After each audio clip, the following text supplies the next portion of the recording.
Bismillahirrahmanirrahim. Assalamualaikum warahmatullahi wabarakatuh. Alhamdulillah.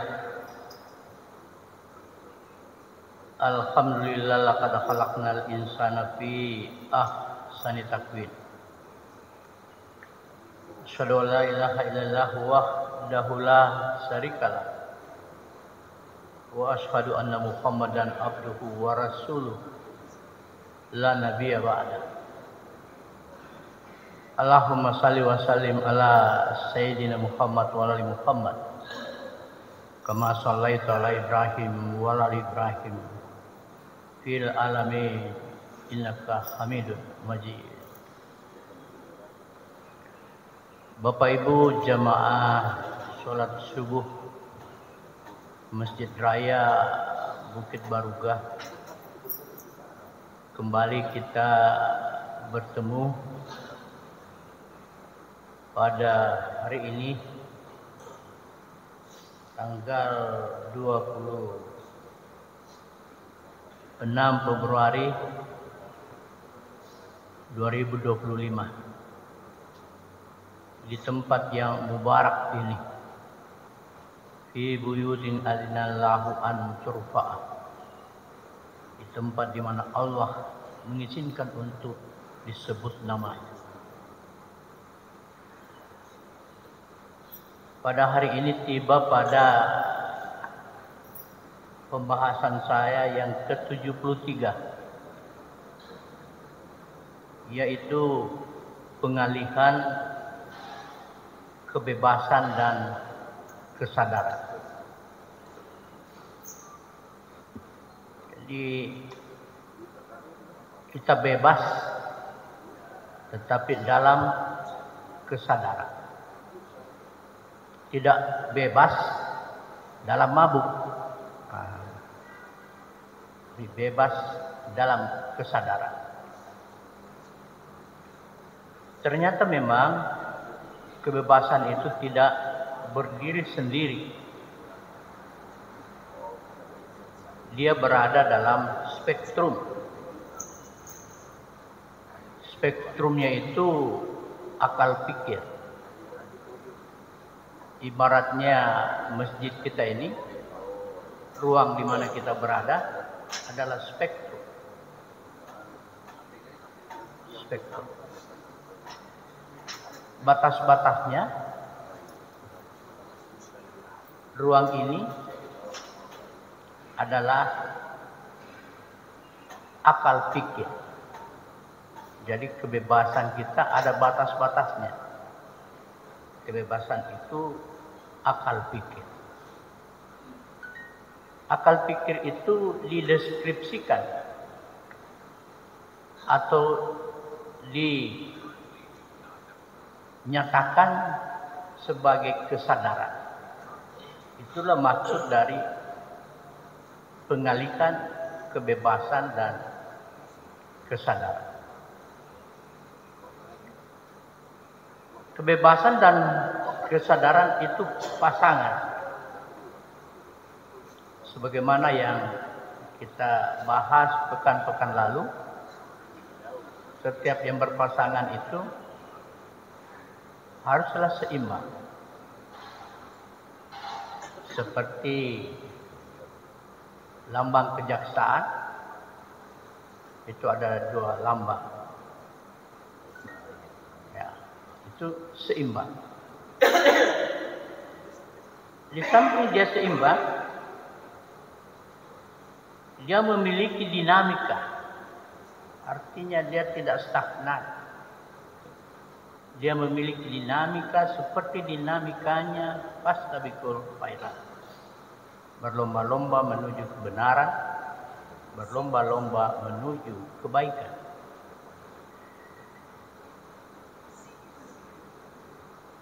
Dinamikanya itu terkendali dalam sistem nilai agama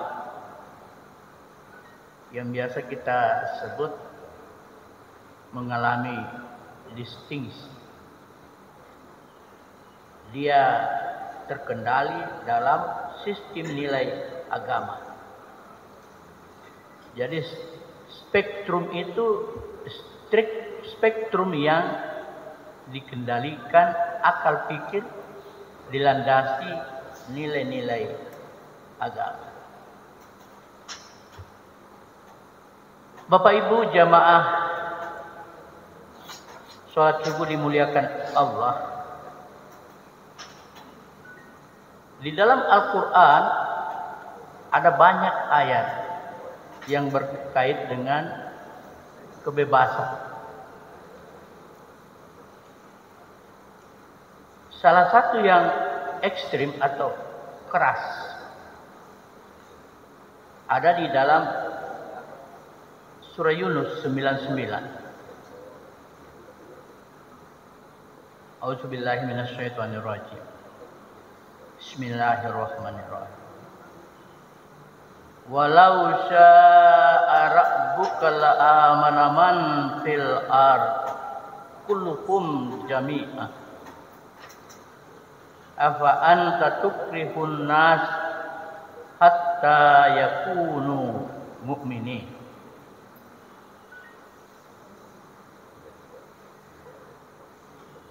Seandainya Tuhan menghendaki,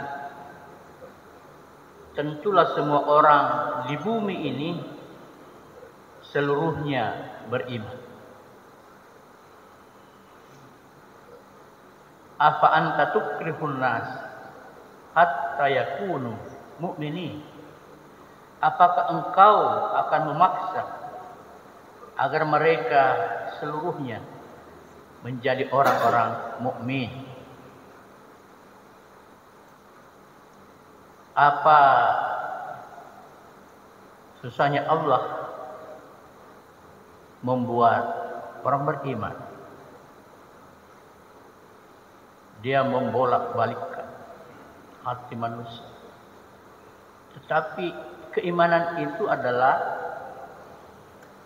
hidayah.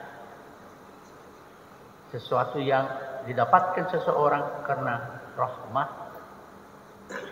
dan oleh karena itu maka keyakinan bagi seorang mukmin, keimanan bagi seorang mukmin patut untuk dipelihara. Ahasiban nasu ayyutaraku ayyakulu aman wa hum la yuftanun. Janganlah seseorang itu mengaku bahwa dia beriman lalu mereka tidak diuji. Orang beriman itu diuji. Dan ujiannya banyak.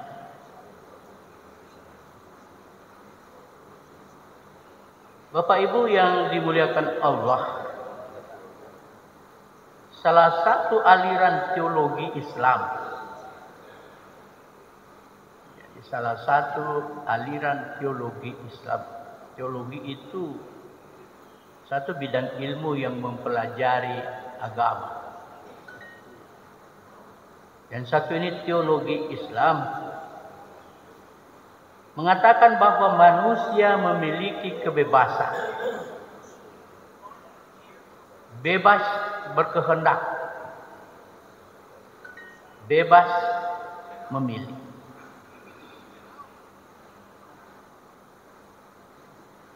Kita dikaruniai akal pikir. Akal pikir itu akan stagnan andai kata tidak disugesti oleh kebebasan. Karena kebebasan yang diberikan kepada manusia, akal pikir itu pun berjalan. Sebagaimana ulama mengatakan bahwa manusia itu tidak menciptakan kebenaran. Manusia hanya menemukan kebenaran. Kebenaran itu sudah ada. Tinggal manusia menemukannya. Dan temuan-temuan manusia itu disebut temuan ilmu pengetahuan. Dan ilmu pengetahuan itu terbatas. Yang benar hari ini bisa salah besok. Dia mengalami dialektika di mana dalil-dalil, teori-teori saling berbantah, mengalami dinamika untuk menemukan kebenaran yang hakiki. Bapak Ibu dimuliakan Allah, penafsiran rasional yaitu yang diterima akal pikir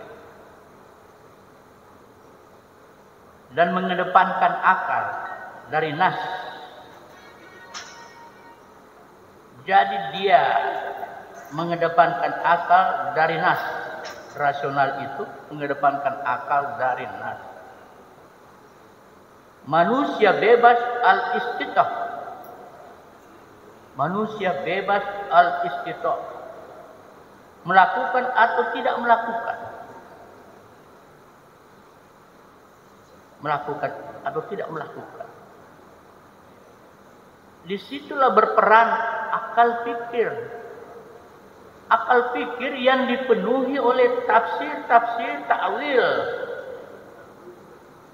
Al-Quran, mentadabburi Al-Quran. Sehingga dengan demikian seseorang itu senantiasa mengalami kontrol dalam hidupnya. Aliran teologi ini menamakan dirinya sebagai Mu'tazilah. Memang kita di era sekarang, era modern, teologi Islam itu ada lafaz kebebasan dan kesadaran. Yang satu Mu'tazilah dan yang kedua Asy'ariyah. Yang kita bahas sekarang ini Mu'tazilah. Asy'ariyah kita akan bahas ke depan. Jamaah subuh yang dimuliakan Allah, sinonimitas lafaz kebebasan dan kesadaran versi Mu'tazilah ini berkaitan dengan aliran eksistensialis. Ini aliran filosofi. Konsep eksistensialis relevan dengan Mu'tazilah rasional, yaitu rasional adaptif akomodatif. Jadi dia menggunakan akal pikir, mengadaptasikannya dengan ilmu-ilmu agama dan mengakomodasi hal-hal yang ada. Dan itu aliran. Saya sengaja mengantar hal ini untuk membacakan satu ayat yang berkait dengan judul kita ini, pengalihan kebebasan dan kesadaran. Allah berfirman di dalam surah Fatir 35 ayat 2. A'udzu billahi minasyaitonir rajim. Bismillahirrahmanirrahim. Ma yaftahillahu lin-nas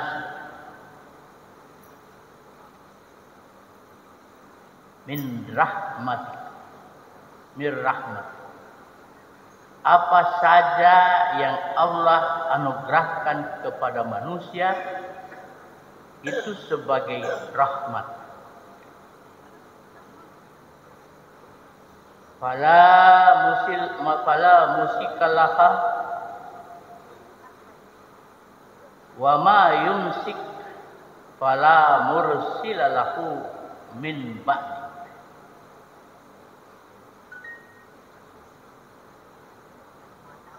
Dan demikian pula apa yang ditahan olehnya, tidak ada yang sanggup untuk melepaskannya. Wa huwal azizul hakim. Dialah yang maha perkasa lagi maha bijaksana.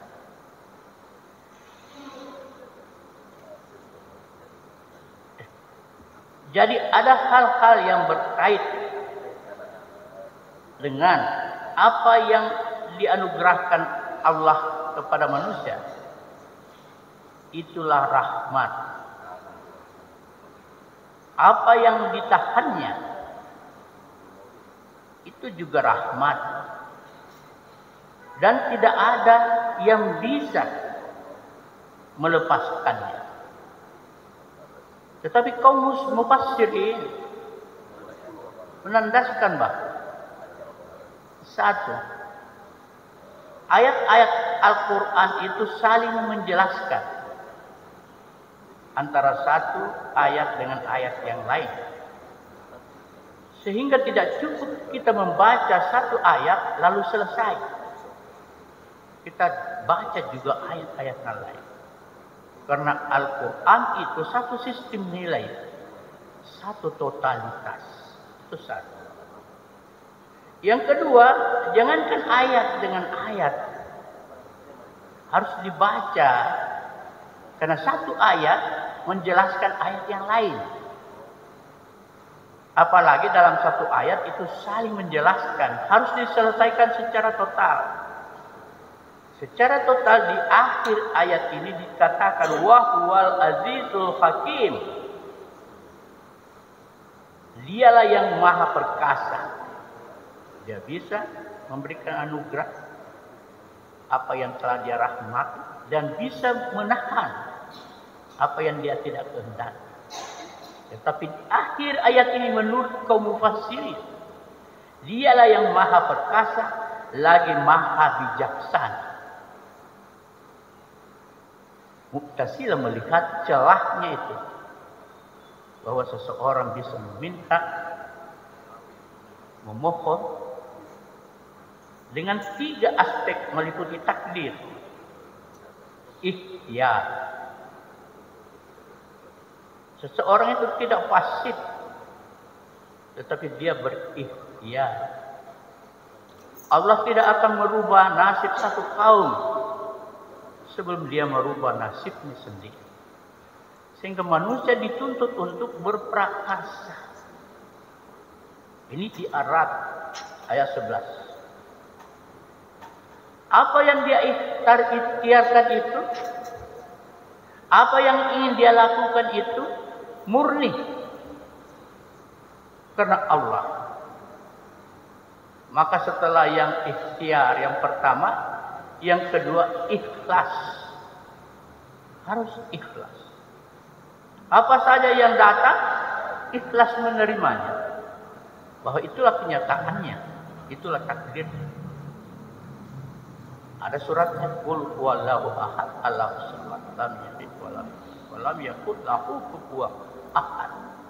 Tidak ada satu lafaz pun di dalam surat ayat ini mengenai ikhlas, tetapi surah ini diberi nama Al-Ikhlas. Kalau kita baca satu-satu, kita akan mengerti kenapa dia diberi nama Al-Ikhlas.